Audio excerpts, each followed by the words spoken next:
Esquerra Republicana reclama un perfil més solemne i institucional de l'acte que se celebra a Terrassa amb motiu de l'11 de setembre.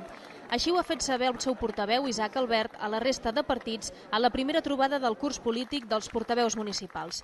La formació considera que la ciutat commemora dignament la Diada amb una setmana d'iniciatives diverses. En aquest sentit, valoren molt positivament la tasca duta a terme per l'Associació de Veïns de Vallparadís per la seva implicació.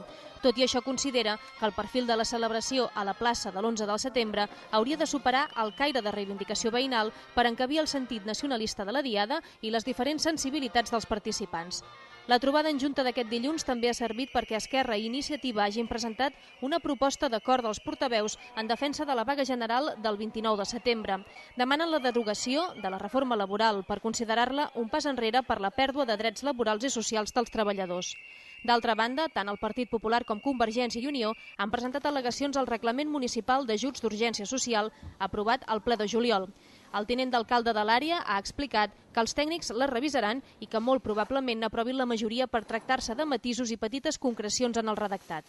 Per la seva part, el PP ha rebut un primer informe davant dels dubtes que havia plantejat sobre l'actualització del rebut de l'IBI dels últims 4 anys. El responsable econòmic ha explicat que els canvis responen a inspeccions tècniques i a canvis en les condicions d'edificabilitat del POM del 2003. De tota manera, Jordi Labori ha adelantat que se n'informarà més àmpliament en la propera comissió informativa.